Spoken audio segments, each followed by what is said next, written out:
Welcome to Two Humans Talking, the podcast where we discuss what it really takes and what it really looks like to stay healthy and be healthy in a modern, fast paced world.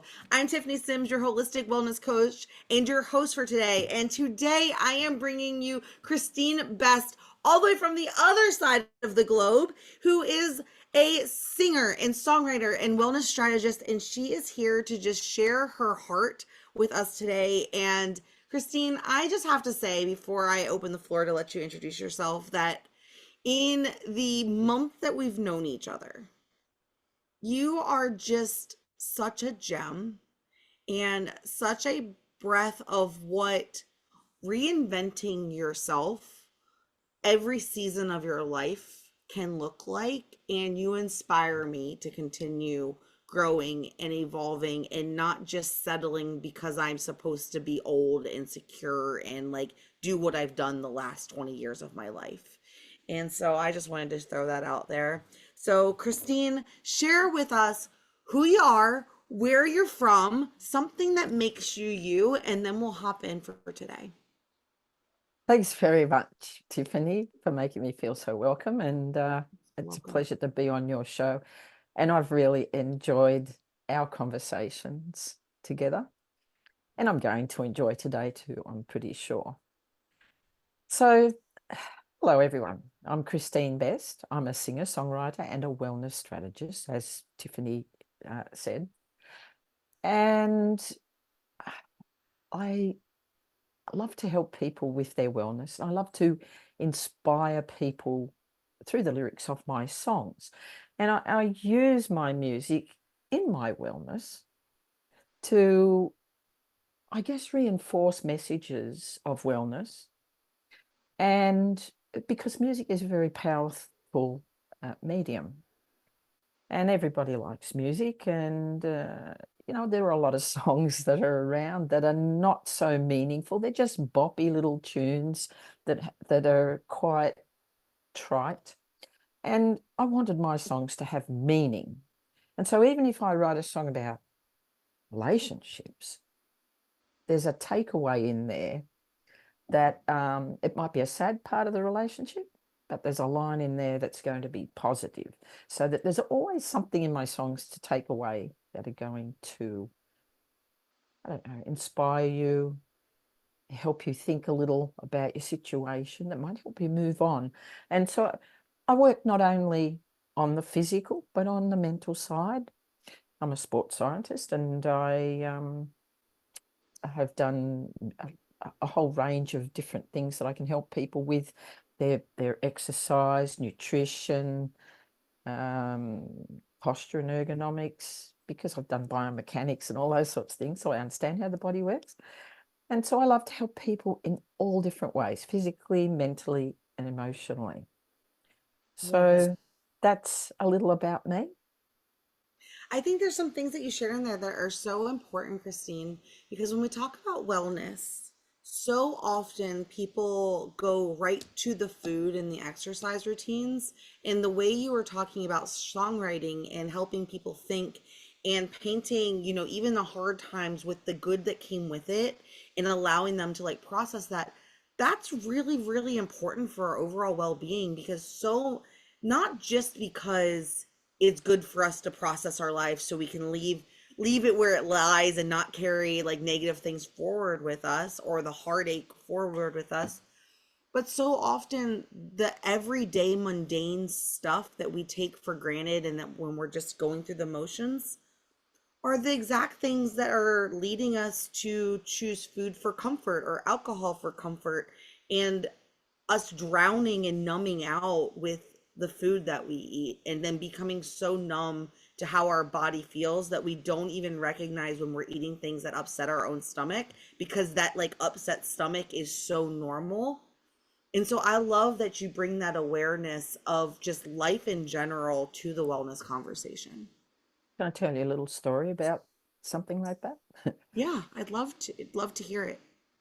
There was a woman, because I had my business in Sydney for 20 years. And during that time, I saw a lot of people. And this particular woman came in one day and she said, Kristine, I've heard about you and I wonder if you can help me. She said, I've been to the doctor, I've been to the physiotherapist, I've been to the chiropractor, I've been to the naturopath. And she said, nobody is helping me with my problem. Can you help me? I said, I would think so. I can probably help you, but how much I don't know. And I need at least 3 to 5 sessions, and you and I will both know. She goes, okay. So the first couple of sessions didn't make a lot of difference. And of course, I had a form to collect information about her and about this problem she's got.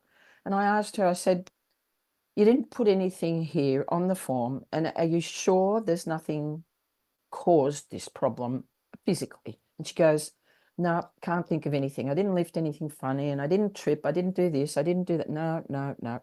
So I said, well, it has to be a psychological trauma. Mm, She goes, no. And I said, well, that's okay. Between this session and the next session next week, I want you to really think about this because it has to be an emotional trauma because it can't just be the way it is. I said, it's so advanced. You've had it for a very long time. And I would say it would have to have been something in your teens. So anyway, she went away and she came the next week and she said, can I speak confidentially to you? And I thought, hello, here we go. And I said, yeah, of course. Our conversations are always confidential. So she said, I was raped when I was 13 by my uncle. mm. And I said, well, that'll be it. I said, now we know we can work with this. So anyway, I still had to treat her symptoms. She'd come with back pain, neck pain, shoulder pain, right? It Isn't was it really so? advanced.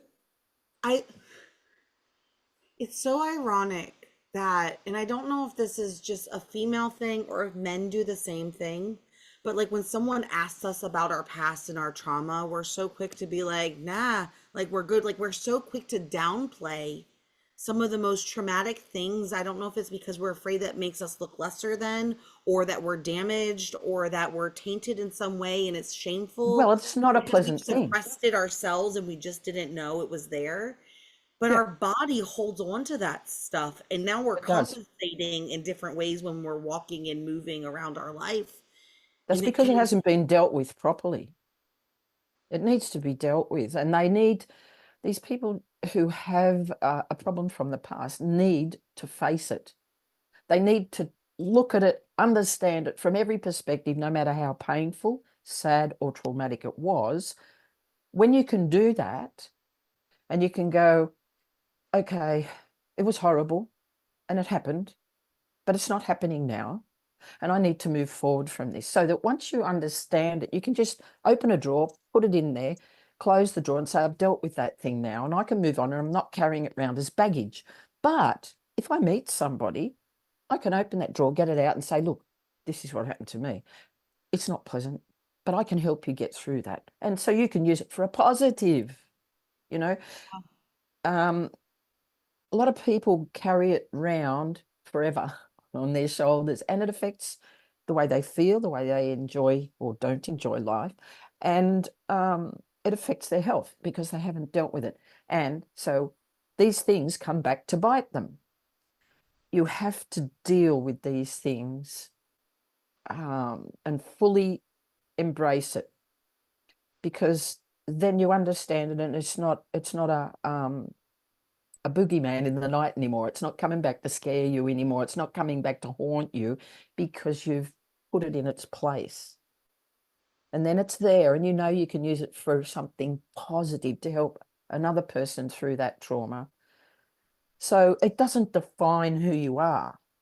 Yes, it happened, but that's not who I am. I'm this person. So it's not what happens to you in life, it's how you deal with what happens to you in life. yes. All right. And for the woman who's listening to us right now and having and going, I don't understand how my trauma is causing could be causing pain in this body. I'm not sure how I understand the story that Kristine's sharing. Think like if you think about trauma as energy and say you're here's a good visual. you're doing a mud race or something, and there's this big mud pit, and you're pretend you're the trauma and you're trying to move through this mud pit. It's slow and it's sluggish, and there might be a barrier where you get trapped and you have to backpedal once all of the people around you have cleared it. But if you can't backpedal to re-clear that barrier, you're just stuck. And energy in your body, like trauma, can get stuck in different parts of your body. And if it's left there too long, it can impact the way we move, our gait, our emotional baggage. But so it's an energy thing where things can just get trapped and stuck, and then they just become dark little masses that impede the rest of your life. And so you got to set them free, just like anything that gets stuck in the muck. You got The, to like the, dig it out and let it go. the thing is, it's the mind. Okay, so if you think about this, your brain is about 10% conscious mind and about 90% unconscious mind. Now you don't pay any attention to the way you breathe or how your food is digested and how your heart's beating and all those things. They're all happening unconsciously. Your body, your brain regulates all of that. And your unconscious mind also stores all of your experiences. It stores all of your memories. And so it's a large part of your brain. And a lot of people don't tap into the unconscious mind. So when there's a problem that has happened and it's really horrible, people tend to suppress it. They push it to the back of their mind. And that is in their unconscious mind, but they haven't dealt with it. So the unconscious mind is trying to tell you, you have a problem. And you're going, no, I don't. And the unconscious mind's going, yeah, but you do. You've got neck pain now, and you've got back pain. You've got headaches. You've got this and that going on, and your gut's Your churning. shoulders are just hanging out up by your ears. Yeah. So your unconscious mind saying, you got a problem. No, I don't. Yeah, yes, you do. And so when somebody, like I did with this woman who I was just explaining about, once I told her, then all these memories can come back, right?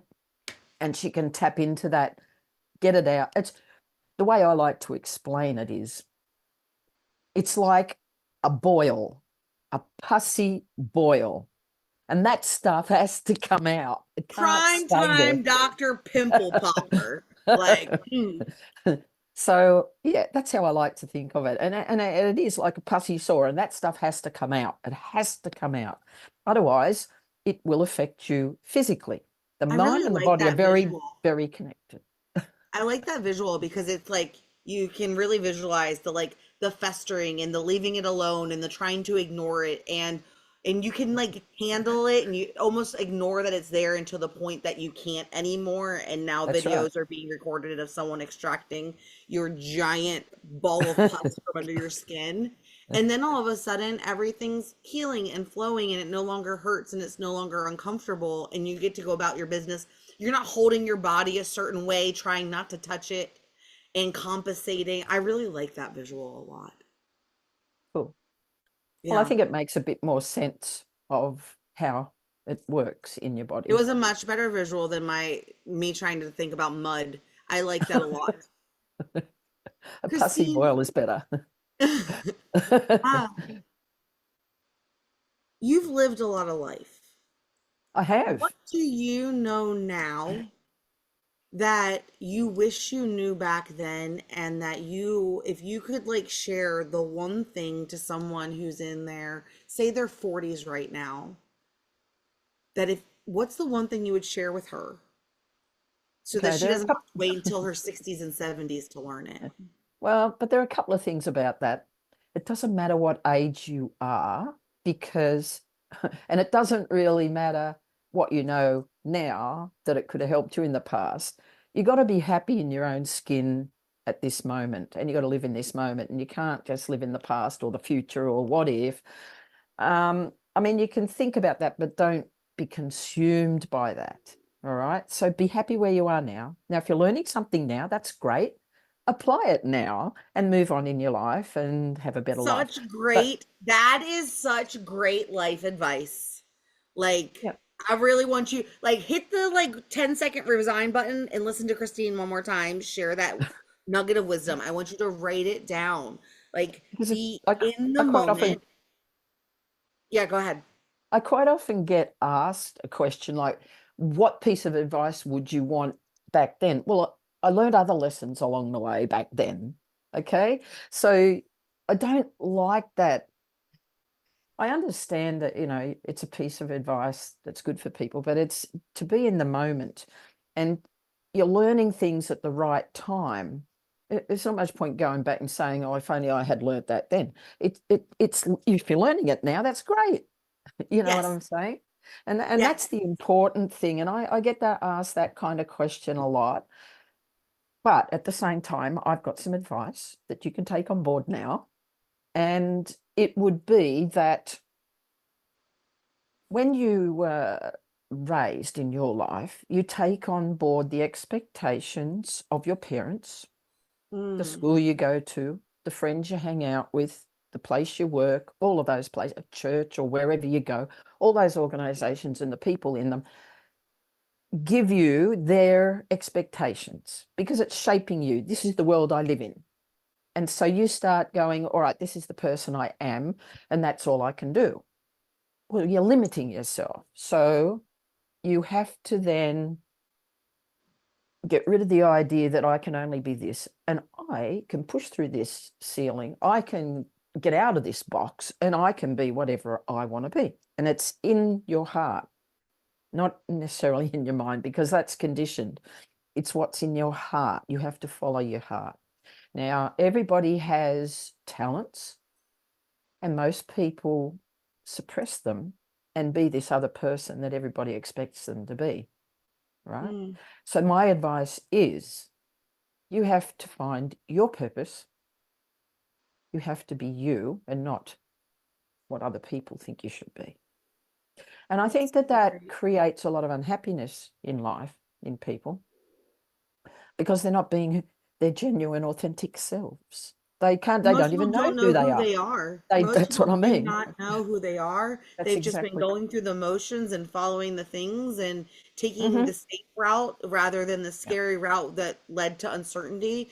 And so Mm. most people just are oblivious, for lack of a better word, of what they actually want from life, Yeah, want to that's right. experience. So yeah, people can discover who. Yeah, people have all the answers. They don't realize this. If they're all tucked away in the unconscious mind, and this is where you have to be able to align your conscious and unconscious minds together.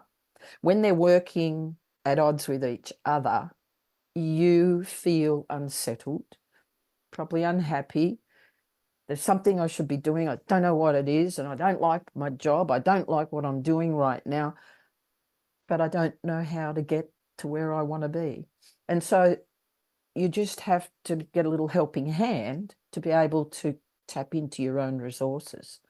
And that's what a coach does, or a strategist. They give you strategies to be able to, tools that you can use to tap into this part of yourself and achieve your goals. And whether you apply that in life or at work or in wellness, it doesn't really matter. It's the same principle to achieve goals. There's a way to do it.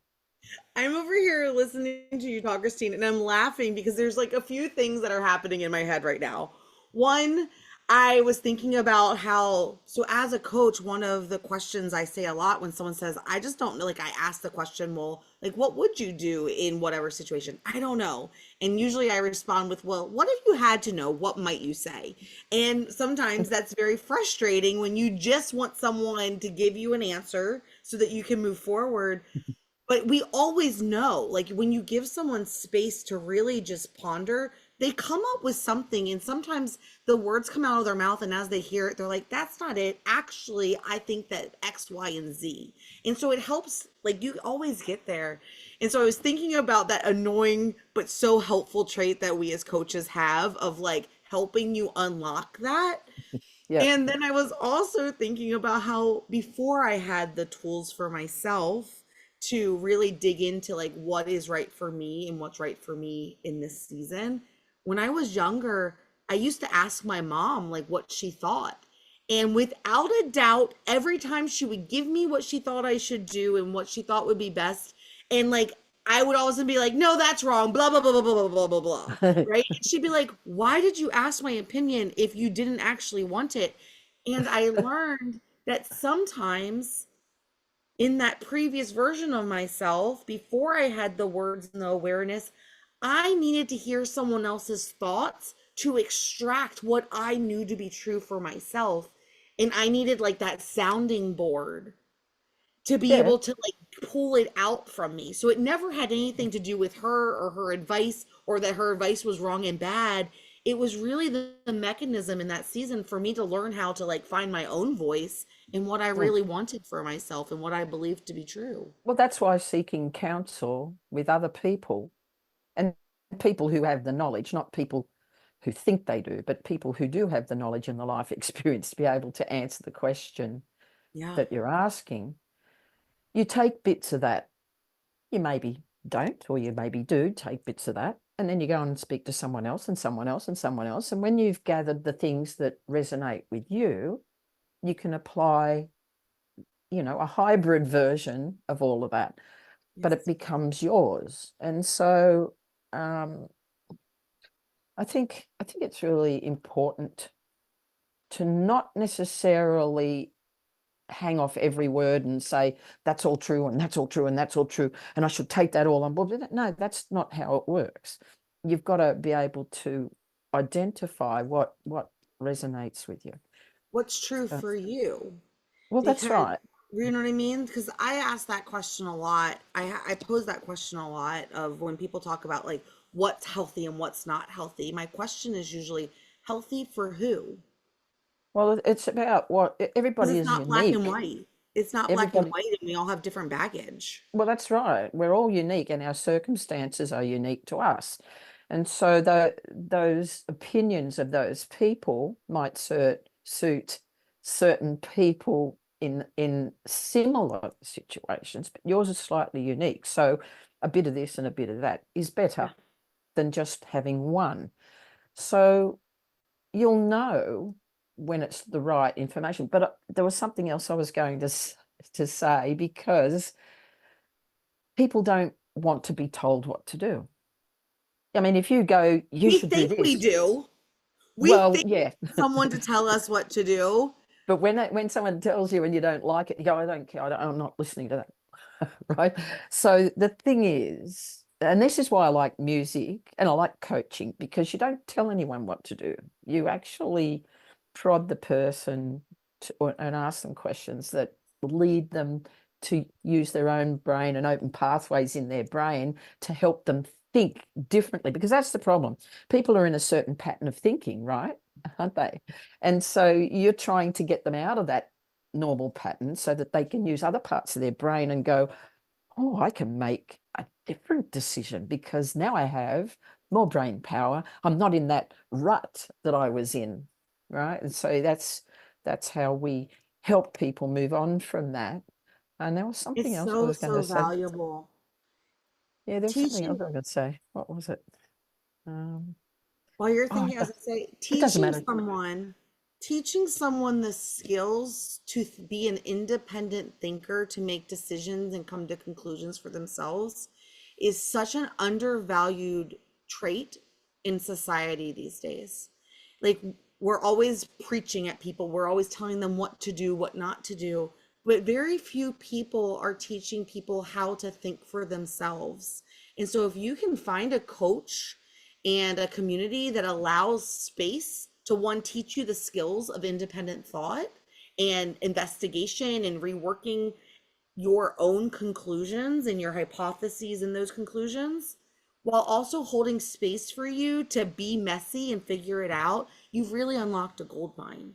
That's something I've learned to be true as I've aged and as I've matured and experienced life. It's just giving people a little bit of information about a process, not the answer to their problem, but it's to allow them to think in a different way, and that empowers them to solve the problem uniquely for themselves. And that's what I find, people don't want to be told you have to do this, because they'll go, no, I don't want to do that. Especially if you tell teenagers, right? I've raised a child, so I know that you don't tell them what to do. I raised my son to think for himself and have his own opinions, his own way of nutting through a problem, reasoning and all of that sort of stuff. And it is a better way, because the person themselves does it, and that gives them a sense of achievement, because it is an achievement when you get an aha moment. You come to that realization yourself, and you can apply the things you've heard and observed in around you from other people, and you can apply those things in your life, and you're doing it. No one's doing it for you. No one can do it for you. So don't look for a coach to do it for you, because they won't. You have to do the hard work. You have to face the issues. You have to face the things in you that you don't like, that need to Mm. change. And I had to do that in my journey, in my life. There were things that happened. And if I didn't address those things, I wouldn't have moved on to be able to do the things I'm doing now. So it's about being coachable. If you're not coachable, you won't move on you won't progress. You won't get to where you want to be. You have to be coachable. You have to be humble enough to address that and admit that you have this issue. And when I was younger, I used to be very independent. I can do everything myself, and I was quite capable. And then there came a point in my life, and I had to eat humble pie and go, you know what? I really need help. I need other people to help me. And it's okay to be. It's it's kind of a blow to your pride in a way, but you have to push your pride aside and be humble enough to say, I'm human. And I have my ups and downs in life. And you know what? It's really nice because people want to help you.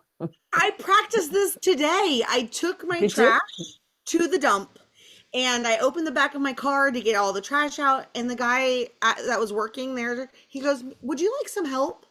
And typically, if you rewind me 5 years, it would have been like, I can do this I can myself. do Strong, it. independent woman. Like, I don't need you to help me with my trash. I got this, right? Yep. And today, and today, I paused and I took a breath and I said, you know what? That will be lovely. Thank you. Yeah. And And then he I, felt and good and you felt good. well, and it's still a work in progress because the next words that came out of my mouth were, I'm practicing accepting help when it was offered, so thank you. So I still felt like I had to explain it a little bit, but like I gave myself the credit for like, way to be able to be a human in someone offering you help. You didn't see that as a threat of your own ability. Yeah, it's not a slap in the face when someone says, "Can I Yeah. help you?"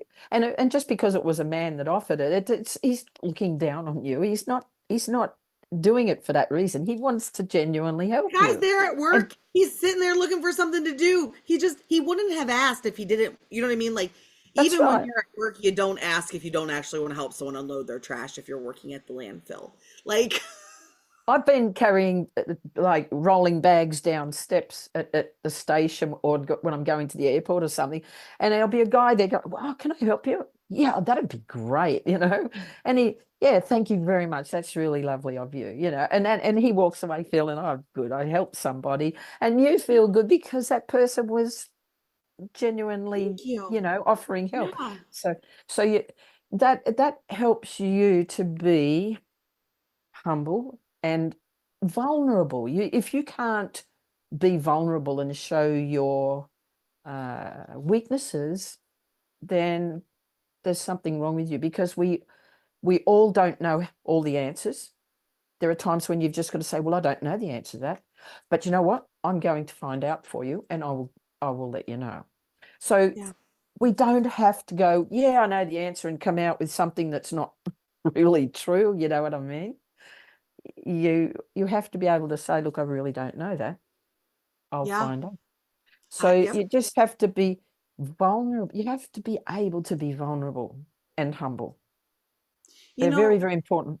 when you mentioned being able to say, I'm not sure, I'll have to get back to you with that, that is such a overlooked skill in the workplace that adds a lot of unnecessary stress and deterioration on a person.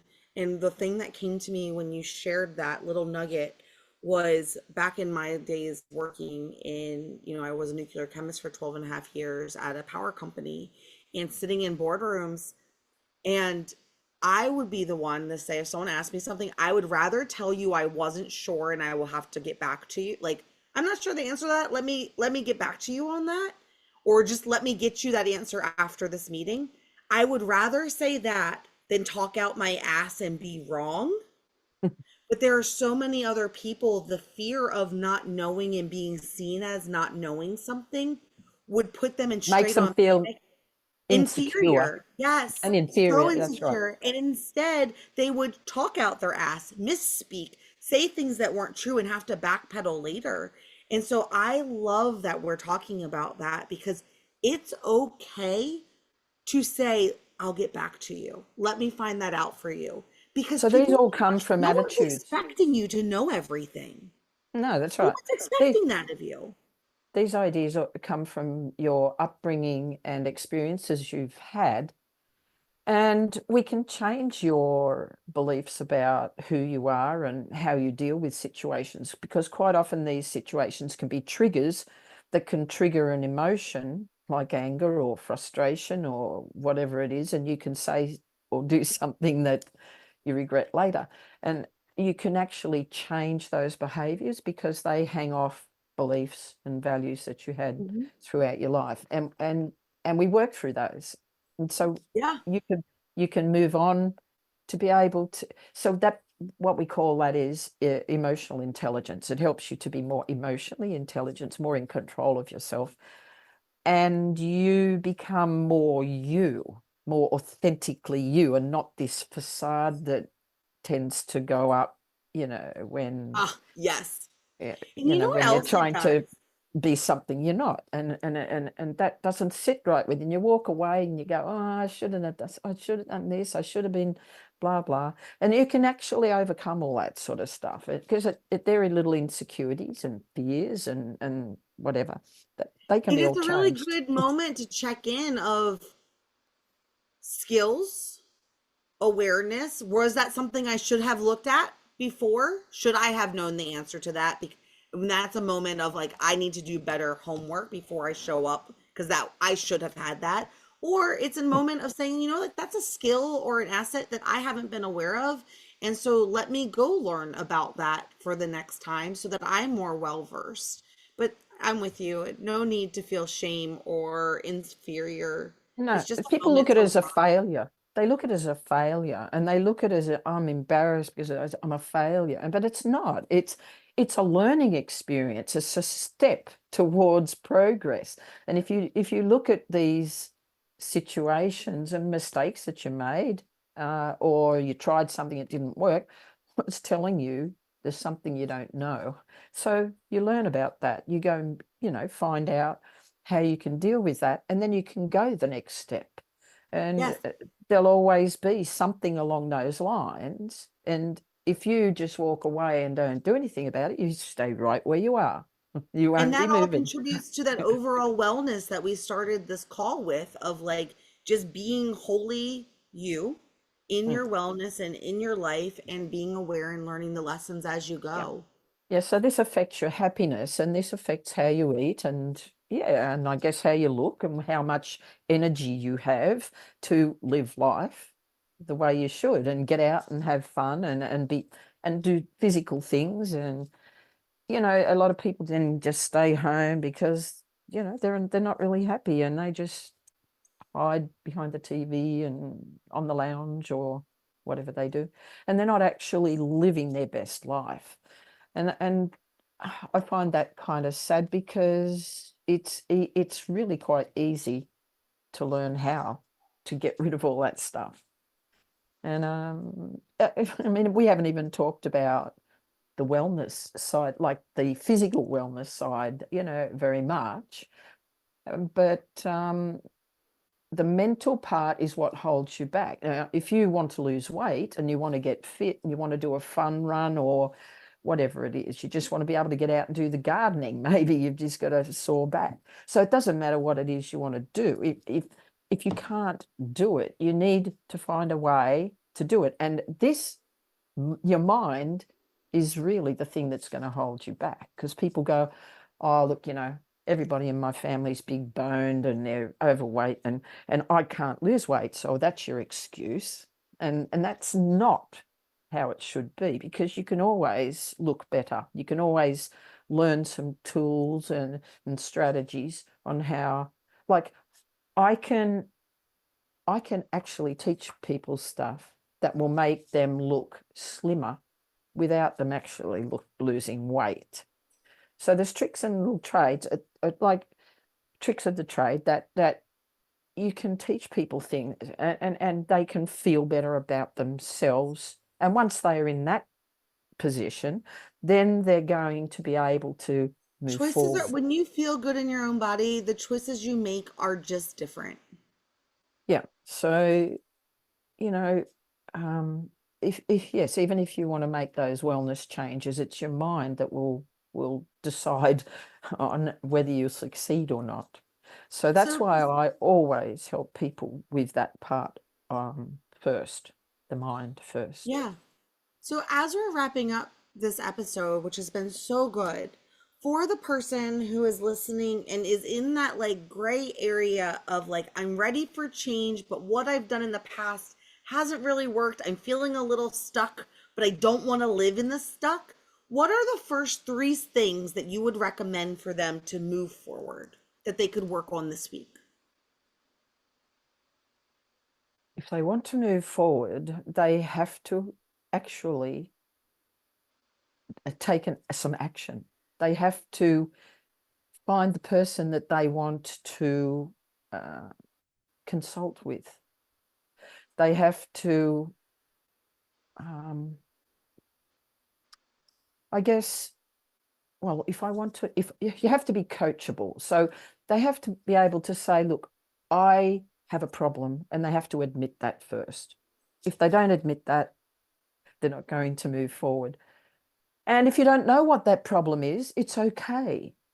A lot of people are like that. So you still need to go and seek out a coach of some sort, or somebody who's going to help you with that problem, because they know things about it that you don't. And they can lead you to the right solutions for you.